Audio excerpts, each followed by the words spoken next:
the roots of that really lie in those childhood imaginative games Mm-hmm. where you don't care Yes, I about was the kidding. neighbors watching you from their window. Like you are fully in your element and pretending to be someone that is impossible to be in the world that we live in.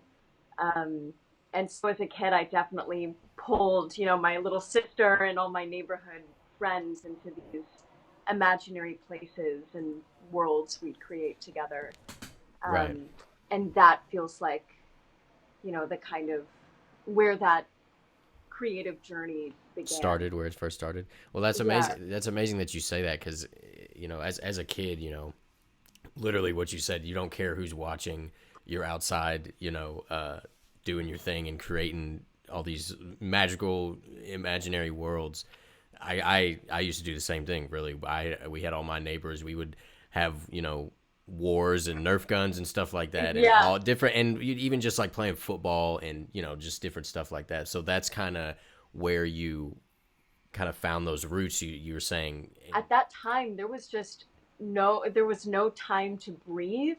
And mm-hmm, for whatever reason, I find that really stimulating, because you don't have any time to like doubt yourself or take a step back. Like you have to just, no matter if you're sleep deprived, vitamin C deficient, like you're young and you're going, yeah. and then you're surrounded. All of your friends are doing the same thing. It's like you don't have Um, time. You don't have time to think. You're just doing it. yeah, you just do. You're just like this ball of activity. Yeah, all the time. Um, Oh, I remember that. Yeah, because yeah, I was playing basketball for 3.5 years, and then doing on top of that Y pass, and then the academics, and it was just like, oh my gosh. But it was fun. It was definitely a blast. I yeah, and cannot it take makes away you like an adaptable and flexible person the because, the yeah, mental capacity for like stress that I yeah, learned. I can take on a whole lot more now, and right, that's just how it is. You know. right. But yeah, that's being sleep deprived and like that, especially around finals time in high school, was Hungry. definitely I did not eat enough. forgetting to eat was definitely a thing. But during those 10 minutes, I investigated and wrote a poem about that time when I was a kid growing up playing games like hopscotch or things outside with my friends and creating worlds, and that's sort of what that was harkening back to. Yeah, definitely, I could see that with the hopscotch and that's super cool. What happened in that room was so magical, and I felt like they saw me as a complete and whole artist and not just a monologue package, or not just like this overeager high school kid coming in and doing like two different contrasting monologues. Like when I got called back that day, they saw that I like to write on my application somewhere, and they were like, oh, could you share, it says you did this slam poem competition, could you share that poem, that one of the poems you did in this? And I just sat there with them and I shared this like slam poem that I wrote for Lipstick Wars, which was this slam poem competition that happened in Louisville. And like I just felt so seen and heard by these people that my ideas of what that school was just out the roof. And then I came to the callback weekend where I spent 2 days here in New York at the school taking classes, meeting the professors, and I think there were like 50 of us that got called back to that weekend. And then 2 days later, I was having a day at school, and I thought about skipping school because I was so devastated. I was like, I've just met the most beautiful, artistic network that I've ever been exposed to in my life, and I'm not going to get into the school, and like my life is over. I'm so sad that I just had this like magical, impossible weekend and did the work that like I want to do and I'm hungry to do for the next 4 years. And then as I was in this like depths of despair, Kathy Hood called me on the phone and said that I had gotten into the school, and I just like I was so overwhelmed with gratitude and from that point on, I was like, after walking around that school and being a part of the callback weekend, there was no other option. I was like, financially, I'm going to do whatever means necessary to make this happen, and and to go here, because I've never felt so tied to a place. And it and it challenged all notions that I had, all of those, like, oh, this isn't for a girl from Kentucky, this isn't for me, this is an impossible thing. Yeah. It was just the most humble and grounded um, artists that I was so excited to grow with for 4 years. Absolutely. How many like shows did you actually do there? Oh, so every 6 weeks we had a different play project, or we call them like sharings. So it was like, or like a rehearsal showing. Yeah. So for the first 2 years, we wouldn't invite like outside folks unless it was family or like really close friends. But it was meant to be very private, and because you want it to be about the work. And so we didn't have any like costumes or sets. We were just doing them in the same studios we were rehearsing in, and then creating something out of like virtually nothing. And how does that challenge your imagination to, I'm sweeping and I need to have a broom. So how do I, like, How do you do it that? would be like, I need to book a studio for 30 minutes during my lunch break because I need to look in the mirror and like practice miming a A broom broom. so it looks realistic, and so I can embody it and imagine what that feels like in my hands and the corners of dirt I'm missing. Like, that was a lot of that time. And then third and fourth year, you use all of that kind of like the specificity work and the imaginative work, and then in those years you're marrying it with the technique that you're learning. So you take Alexander class, which is about alignment. I know a lot of musicians study that too, and it's a huge core of Juilliard, is like aligning yourself so you can neutralize and take on a character and fully embody it from a neutralized place. Huh. Um, and able, like, vocally, like when you're aligned in Alexander, you're vocally capable to do whatever you need to do because your instrument is completely open. And then technique, like our voice work and breathing work. And we took first and second year took a lot of wild, like, core, with Daryl's class, Daryl Quinton, we did this like workout cardio class for an hour and a half every other day. And just like pure, sweating buckets, like just like whipping your body into shape, Yeah.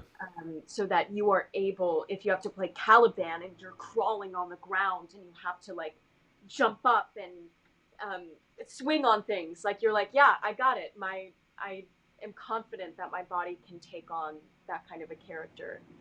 Um, and so, yeah, so third and fourth year was I found to be a marriage of technique and technical skill that you were fostering those first years, and then your imagination, your creative process, your approach to a character, that same, imagination that you're when you're a kid and you're playing games and you just like no other care in the world, you were just present and you are on it, and you're with your partner, um, and you're fully immersed in every detail of this world you've created together. And Wow. so third and fourth year, you get the hair, you get the wigs, you get the makeup, the costumes, like in the pictures I sent you, like, Yeah. just you get help in kind of filling out that world, because you're trusted now to that you could create it without all that extra stuff that audiences expect when they sit down and watch a show. Right. Um, and thankfully, we got to do our fourth year rep, um, before the COVID shutdown. And so we did that rep. So my class did 3 different plays. And then we had 2 weeks for spring break. And by the time we came back, our school was shut down and we could not access the studios anymore, and New York was, silent. Um, so it was a really interesting. Um, it's like don't one of those moments in life where like you can't take anything for granted, Yeah. because none of us got to really say goodbye to that building or to that. We did our showcase over Zoom just like this. Like I would talk to you like my scene partner, and that was incredible. Like that we got to make that happen. Um, and we did a virtual graduation. But as far as like hugging my classmates who they have seen me at my very best and my very, Worse. very worst for 4 years, like it's, you know, it had this very brisk ending. Yeah, abrupt for sure. Yeah. Man. And Wow. it's one of the, it's like, being an actor is so beautiful because you're studying, it's the study of like humanity. And so how do you, that school was all about, or my experience there was like, I am bringing 110% of myself to everything I'm doing here, and there's no other option. If I bring 60% of myself, like I can't be Caliban. I can't um be there. I can't hold my ensemble members and like lift them up if I'm not there.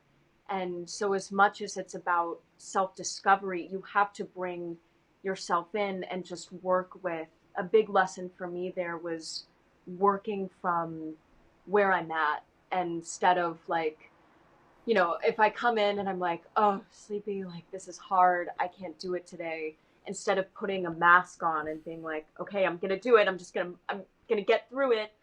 I'm happy to be here. Like, how do you work with that? Like, I'm tired.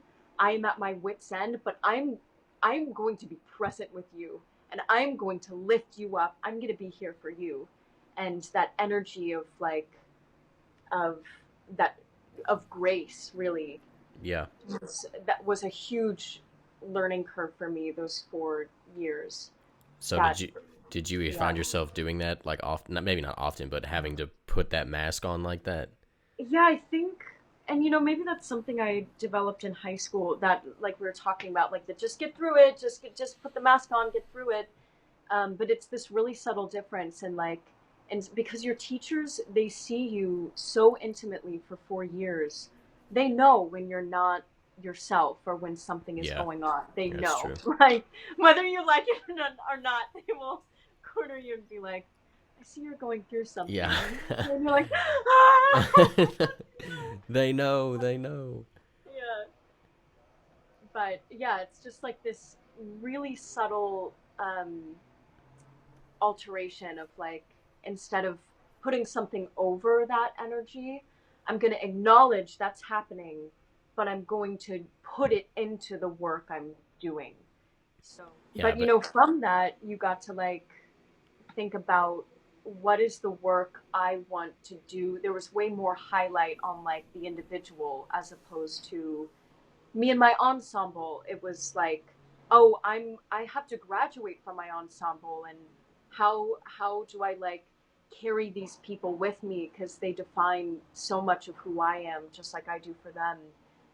But what is like what is the work I want to do, and what can I envision myself doing in the next 5 years? What are my goals, my personal goals? How do I get there?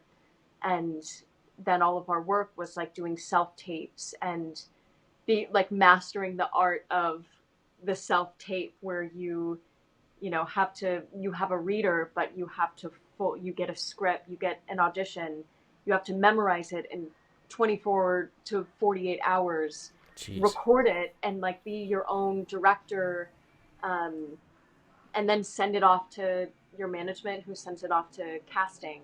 And so perfecting that and getting comfortable with that art, um, I call it art because it's just like so. It's it was a huge learning curve for me after coming from the theater, where, like I said, you have 6 weeks to like investigate a script and to create a character. Now, all of a sudden, the past year, my work has been you get an audition. Okay, clock's ticking. Like, what are you gonna do? Yeah. With how much can you change yourself and like jump into this world? But you have to do like all of that specificity you worked on at Juilliard, all of that technique and that imagination. It's all the same, but you have to infuse it in a shorter amount of time. Um, and so, yeah, a lot as isolating as this time has been, it's also been like, learning what that is for me, um, and taking my own time and process with it. And so I think just and this is something I've known about myself for a long time, but I'm very, I'm, I think I can acknowledge I'm good at planting seeds of things and fostering beginnings and getting excited about like something new and change, and like that is where I rest really easily, and where I find the most joy in the process is the beginning, and that like that spark and that meeting moment where you have this idea and it's your own and you're planning out how to see it through, and you're like, I got this. And then life happens, or like Hmm. I'm working at a Montessori school, which is my full-time job. That's a time commitment. Then the auditions, that's a time commitment. um, and and you make up excuses for yourself, or you get distracted. And so there's a lot of things I started when I was at Juilliard, um, because I think it was easy to start a lot of those extra processes, Hmm. because I was in a school surrounded by people performing at that 110%, and so you never want to get lazy or like not see something through. Yeah. You Um, can't afford to get lazy.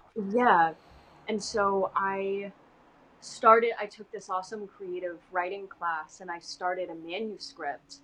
Um, and it's this like creative nonfiction piece, this long narrative poem, kind of, and like a collection of these poems. But they read sort of like short stories. And I called it Unbridled.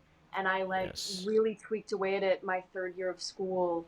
And that winter and that summer, I sent it off to a lot of writing contests, but it was never finished. Like, it was something I got jazzed by. And still, I'm like, I was reading it before this call, since we talked about it the other day.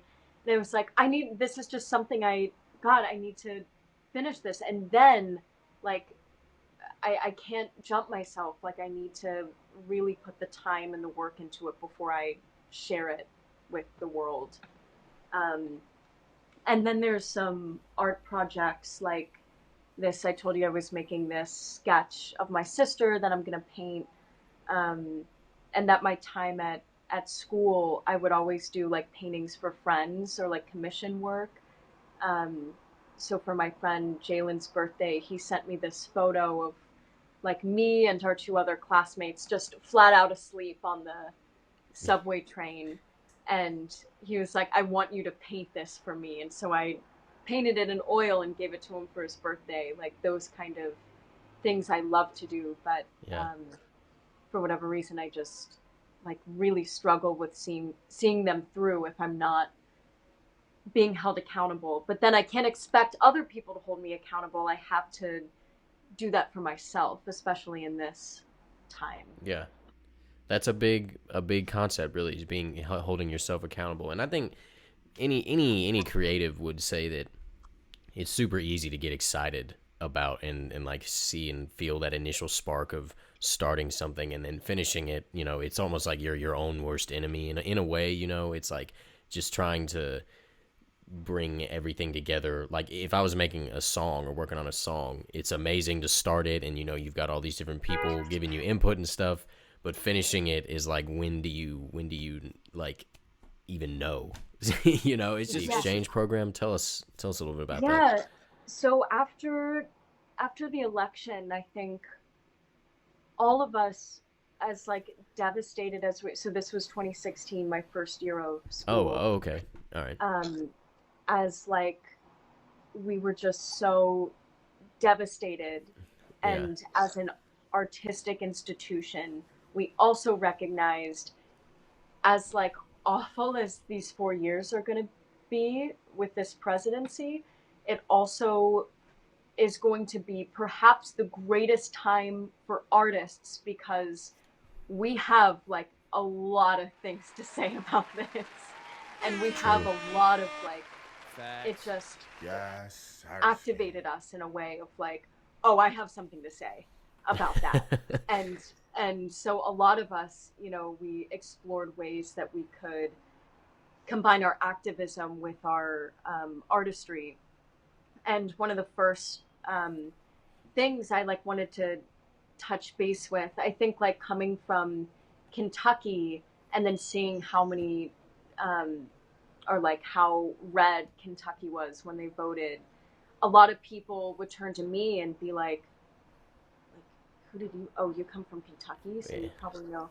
And then I was like, that's just not fair, because I Yeah. know a lot of like the activists who work the hardest, like the communities of color in like rural Kentucky and these like coal mining towns, these families that have been there forever.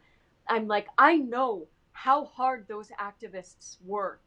And like, just because, you're reading these articles that were written by urban folks about those rural areas, I was like, but I don't think they're crediting the amount, like those little specks of blue and all of those like activist communities who like tried really hard Yeah.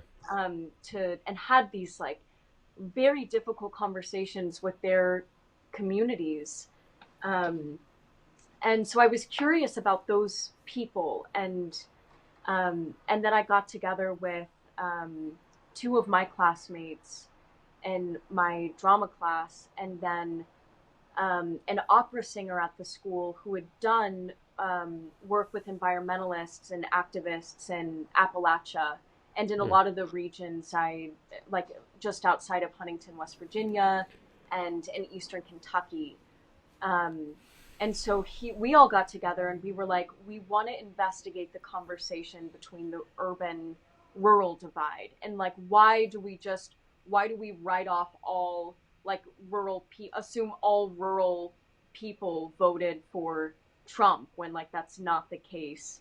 Or why do rural people like see urbanites as like, sucking up all opportunity? Or like, what are these stereotypes we have for or against each other, and how does it divide us politically? How can art kind of bring us back together, or like at least get us in a space where we can have a working conversation, um, that's that's coming from a place of empathy?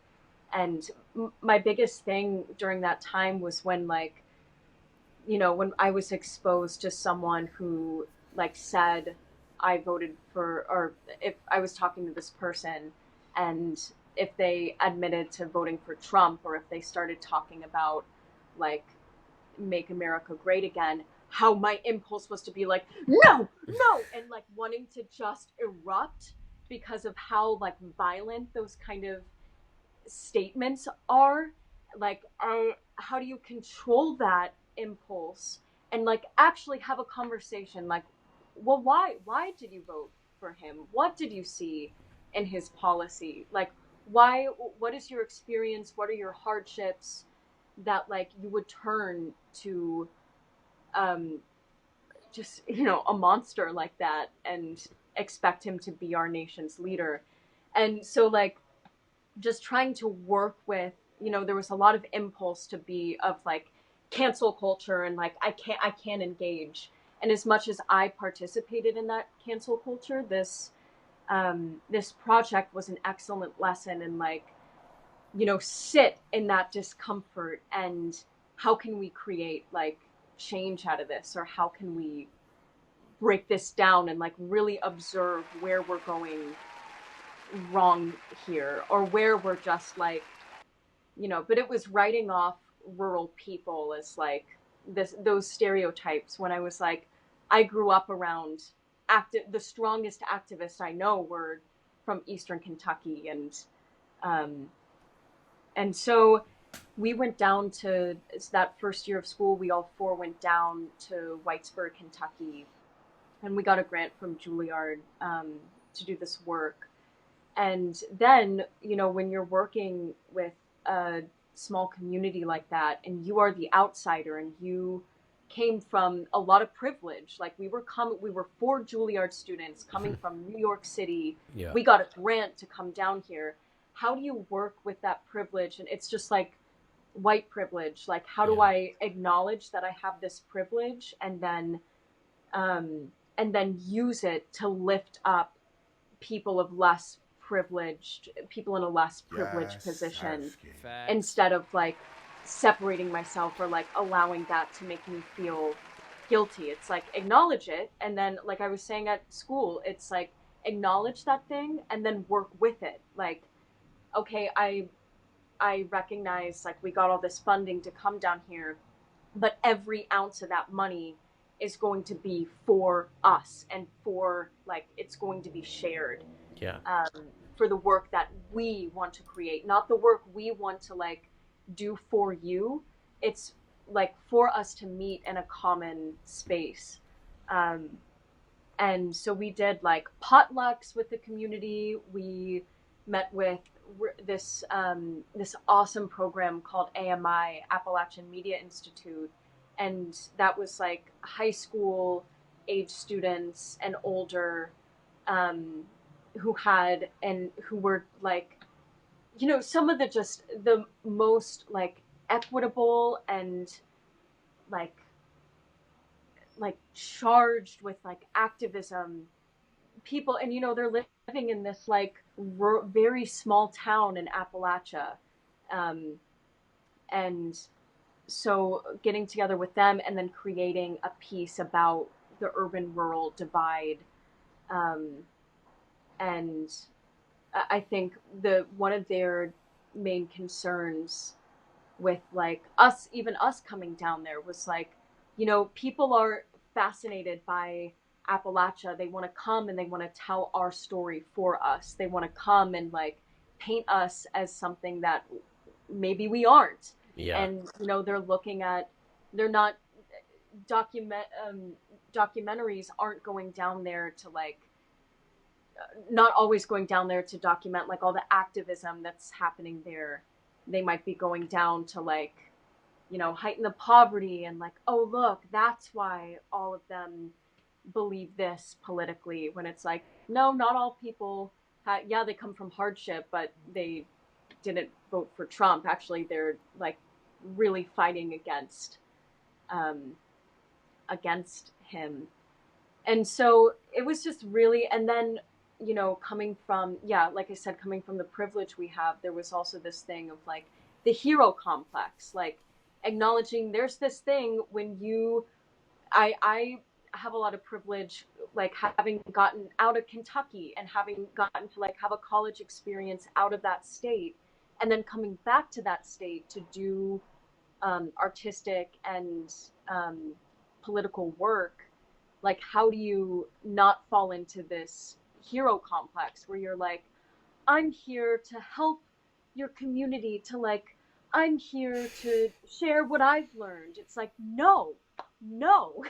How do you come and like just like acknowledging the experience you've had, but like meeting truly in the middle and coming in with an open heart and understanding that they, you know, even though I came from Huntington, they see Huntington as like this huge sprawling urban place full of a lot of privilege.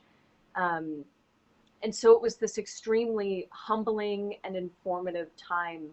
And I think, you know, we were rolling with it and certainly wanted to continue.